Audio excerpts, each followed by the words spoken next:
By now, you should have heard of the term stagflation economy. That has a huge impact into crypto, stocks, and real estate and general economy. Let's dig deep into what it means and let's jump into the video. Stagflation, as you may have heard, is a stagnant economy with high inflation rate at the same time. So what is inflation?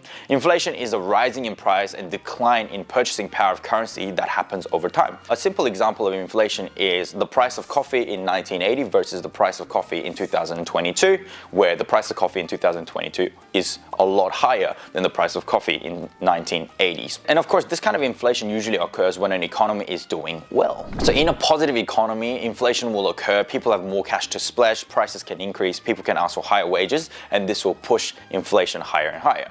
Stagflation is a particularly difficult situation to be in. If economic policymakers pull the lever to slow down inflation, that will inevitably make the economic situation worse as businesses struggle to produce profits and people have to battle against higher prices.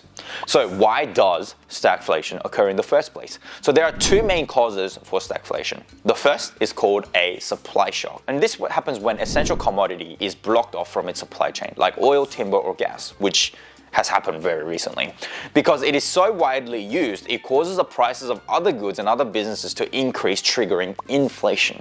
As well as this, the economy will suffer as businesses close and consumer spending will decline later down the track.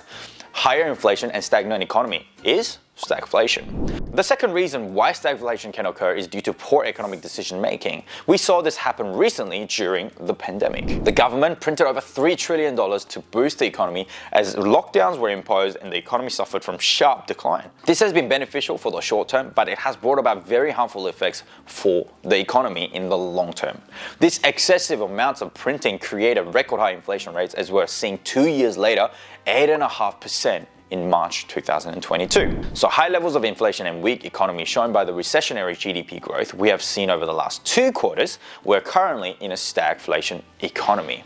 So how do we fix this issue? Well, we can look to when we had what's called stagflation, we look at Paul Volcker. He enacted a fast but a very difficult way out of stagflation economy, which required drastically increasing the interest rates.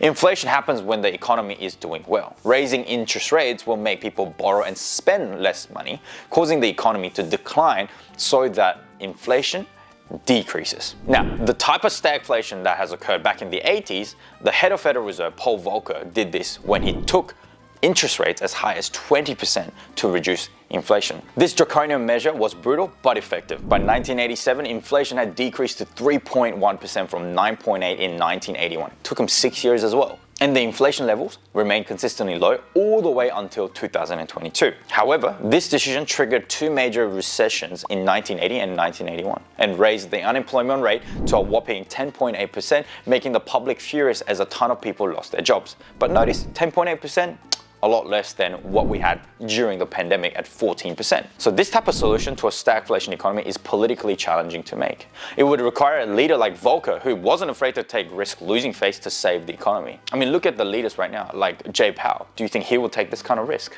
If policymakers aren't ready to admit that we are in a recession, then they may not have the political willpower to end stagflation. And this will only make the issue larger and larger. And for the foreseeable future, if interest rates do not increase and inflation continues to remain high, economic growth will remain stagnant and produce a prolonged recession. I hope that this video helped you understand the challenges of today's economy. We'll have to see what Jay Powell does about the situation and what will happen to interest rate over the coming months. Let us know your thoughts and share how you are preparing for the stagflation. If you haven't done so, make sure you like, share, and subscribe, and ring that notification bell so that you can stay updated with our videos. Thank you so much, and I'll see you next time.